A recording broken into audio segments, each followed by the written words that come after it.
MV. Govindan പറഞ്ഞത് പാർട്ടിക്ക് ഒരു ചുക്കും സംഭവിച്ചിട്ടില്ല എന്നാണ്, അടിത്തറ ഇപ്പോഴും ഭദ്രമാണെന്നാണ്. എന്നാൽ തോമസ് ഐസക് പറയുന്നത് എന്താണെന്ന് നോക്കാം. തദ്ദേശ തെരഞ്ഞെടുപ്പിൽ ഇത്രയും വലിയ വീഴ്ച പ്രതീക്ഷിച്ചില്ലെന്നാണ് CPM പോളിറ്റ് ബ്യൂറോ അംഗം TM തോമസ് ഐസക് പറഞ്ഞത്.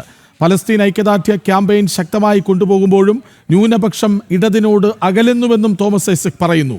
തെറ്റുതിരുത്തൽ ക്യാമ്പയിന് ശേഷവും പാർട്ടിയിൽ ദൗർബല്യങ്ങൾ ബാക്കിയായെന്നും തോമസ് ഐസക് ഫേസ്ബുക്കിൽ കുറിച്ചു. 2010 ഇതിന് സമാനമായ പരാജയമാണ് തദ്ദേശ തെരഞ്ഞെടുപ്പിൽ CPM-നും ഇടതുമുന്നണിക്കും ഉണ്ടായതെന്ന് വിലയിരുത്തിയ CPM പോളിറ്റ് ബ്യൂറോ അംഗം ഡോക്ടർ തോമസ് ഐസക് തോൽവിയെ ഞെട്ടലോടെയാണ് ഉൾക്കൊള്ളുന്നത്. ഇത്ര വലിയ വീഴ്ചയുണ്ടാകുമെന്ന് കരുതിയില്ലെന്നും പാലസ്തീൻ ഐക്യദാർഢ്യ ക്യാമ്പയിൻ ശക്തമായി കൊണ്ടുപോകുമ്പോഴും ന്യൂനപക്ഷം ഇടതിനോട് അകലുന്നുവെന്നും ഐസക് നിരീക്ഷിച്ചു.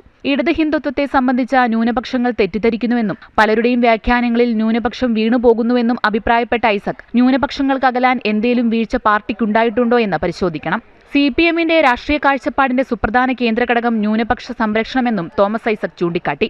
തെറ്റുതിരുത്തൽ ക്യാമ്പയിന് ശേഷവും പാർട്ടിയിൽ ദൗർബല്യങ്ങൾ ഉണ്ടെന്നതിന്റെ തെളിവാണ് ഈ പരാജയമെന്നും ഐസക് ഫേസ്ബുക്ക് കുറിപ്പിൽ ചൂണ്ടിക്കാട്ടി. തെറ്റുകൾ തിരുത്തി നിയമസഭാ തെരഞ്ഞെടുപ്പിൽ തിരിച്ചുവരുമെന്നും ഐസക് പ്രത്യാശ പ്രകടിപ്പിക്കുമ്പോൾ ന്യൂനപക്ഷ വോട്ടിന് പിന്നാലെ പോയി നിയമസഭയിലും ഇടതുപക്ഷം പരാജയം ഏറ്റുവാങ്ങുമെന്നാണ് രാഷ്ട്രീയ നിരീക്ഷകരുടെ വിലയിരുത്തൽ.